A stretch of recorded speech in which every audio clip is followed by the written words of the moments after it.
8 मार्च को केंद्रीय मंत्री जीतन राम मांझी करेंगे निःशुल्क ग्रामीण कैंसर जांच कार्यक्रम का लोकार्पण। ग्रेटर दैन उप मुख्यमंत्री श्री सम्राट चौधरी, स्वास्थ्य मंत्री श्री मंगल पांडेय व सड़क निर्माण मंत्री श्री नितिन नवीन रहेंगे मौजूद। ग्रेटर दैन लोकार्पण doctor Prabhat Ranjan diagnostic and research centre, Kankarbagh, Patna में होगा। पटना। यदि फर्स्ट स्टेज में ही शरीर में कैंसर की पहचान हो जाए तो इसका इलाज संभव है और मरीज पूरी तरह से ठीक हो सकता है। लेकिन अक्सर कैंसर का पता चौथे स्टेज में चलता है, जिससे इलाज में खर्च बढ़ जाती है और मरीज की आयु बहुत कम हो जाती है। चौथे चरण पर पहुंचने से पहले ही कैंसर की पहचान करके इसे पराजित किया जा सकता है।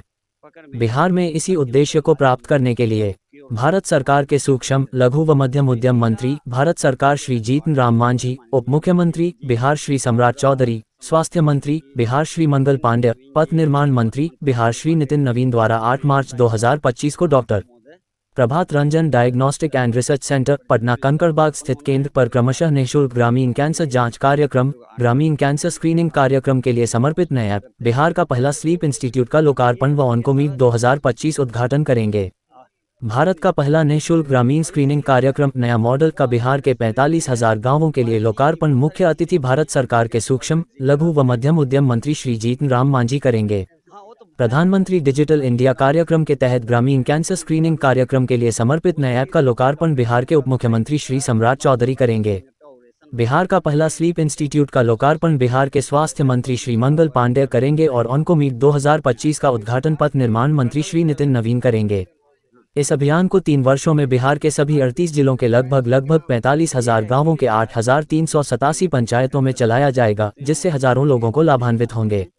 इस अभियान के प्रथम चरण में पटना जिले के 150 पंचायतों के 1395 गांवों को शामिल किया गया है। इस अभियान के तहत मुखिया और गांव के पंचायत समिति के सदस्य के माध्यम से गांवों के लोगों से संपर्क किया जाता है और उनको ऐप के बारे में बताया जाता है और उसे हर घर के मोबाइल पर डाउनलोड किया जाता है। डॉक्टर प्रभात रंजन के द्वारा इसके ट्रायल में अब तक इस माध्यम से 12 गांवों में 14,000 लोगों में 32 कैंसर की पहली अवस्था में और 5 कैंसर मरीज की दूसरी अवस्था में पहचान की गई है। प्रभात रंजन ने बताया कि गांवों में प्रधानमंत्री के डिजिटल इंडिया के बारे में जानकारी होने के कारण इस ऐप का इस्तेमाल करने में लोगों को कोई परेशानी नहीं होती है और उन्होंने कैंसर के इस नए ऐप का भली भांति इस्तेमाल करके अपने परिवार के लोगों की समस्याओं से अवगत करा रहे हैं। ऐप के वीडियो कॉलिंग के जरिए संबंधित चिकित्सकों से भी उनकी वार्ता कराकर उनके शरीर में कैंसर के लक्षणों की पहचान की गई। इसके बाद आगे की जांच की व्यवस्था कराई गई और जांच के बाद कैंसर का पता चलने पर उनके यथाशीघ्र इलाज करने की व्यवस्था की गई। गरीब मरीजों का आयुष्मान कार्ड और मुख्यमंत्री मेडिकल सहायता कोष सहायता से इलाज कराया गया। जांच में जल्दी पकड़ में आने और तुरंत इलाज शुरू होने के कारण कैंसर के मरीज कैंसर से मुक्त हो चुके हैं। इसकी सबसे बड़ी उपलब्धि यह है कि गांवों में परिवार के सदस्यों को भी कैंसर के मरीज बीमारी के बारे नहीं बताते हैं।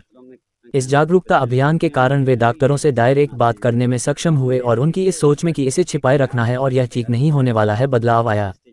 इससे बिहार की 10 करोड़ ग्रामीण आबादी की मानसिकता में बदलाव आएगा। भविष्य में चिकित्सा से संबंधित उनकी आर्थिक स्थिति में तब्दीली आएगी। मेडिकल व्यवस्था में चौथे स्टेज के कैंसर मरीजों की भीड़ में भी कमी आएगी। इससे सरकार और समाज दोनों को फायदा होगा। यह मॉडल जो doctor Prabhat Ranjan diagnostic and research centre द्वारा डेवलप किया गया है, देश के अन्य भागों में जहां कैंसर की समस्याएं ज्यादा है उपयोगी साबित होगा। इस तरह का अभियान पहली बार ग्रामीण क्षेत्रों के लिए शुरू किया गया है और यह कैंसर के खिलाफ एक निर्णायक लड़ाई साबित होगा, क्योंकि इसमें प्रथम चरण में बीमारी को पकड़ने की कोशिश की जाती है। कई बार कैंसर का पता चलने पर भी मरीज जांच में कोताही बरतते हैं। ऐसे मरीजों को सही समय पर सही इलाज के लिए प्रेरित किया जाता है। आज प्रेस कॉन्फ्रेंस बुलाए हैं सर, क्या विषय है? ये एक्चुअली बिहार में जो ग्रामीण क्षेत्रों में कैंसर के पेशेंट होते हैं वो जनरली लेट स्टेज में आते हैं, तो हमने इसके लिए रिसर्च करके एक नया मॉडल तैयार किया है जिससे वो लोग फर्स्ट स्टेज में पकड़ में आएँ, ताकि उनका इलाज संभव हो सके और वो क्योर हो सके और उनकी खर्च भी घटे। तो इसी का लोकार्पण जो है 8 तारीख को है। माननीय मांझी जी और सम्राट चौधरी जी, नितिन नवीन जी, स्वास्थ्य मंत्री मंगल पांडे जी, मेयर साहिबा और सांसद महोदय प्रेजेंस में इसका लोकार्पण होना है पूरे बिहार के 45,000 गाँवों के लिए। आप लोग 8 तारीख को आएँ इस प्रोग्राम में, यही हम आपसे अपील करते हैं। कैसे लोगों को कैंसर जांच नहीं, ये सारा डिटेल्स उस दिन बताएंगे हम लोग, अभी नहीं बता पाएंगे। अभी इसीलिए इसको के बारे में वो आपका प्रेस रिलीज में है। बायोप्सी ही नहीं, बहुत सारी चीज़ें होती हैं, वो डिटेल्स डॉक्टर जीके रथ हैं। एक मिथ है सर कि बायोप्सी कराने से कैंसर हाँ, वो तो फैल जाता है, तो मैं बता ही रहा हूँ कि शरीर में फैल जाता है, इस कारणों से नहीं कराते हैं। उस दिन इसी पे डॉक्टर जेके रथ का एक लंबा चौड़ा 20 मिनट का ओरेशन भाषण ये है स्पीच है जो सोसाइटी और कैंसर कैसे आपस में जुड़ा हुआ है उसके बारे में बताएंगे। आप लोग कृपया उसमें आए। पूरे बिहार के 45,000 गाँव के लिए। हाँ।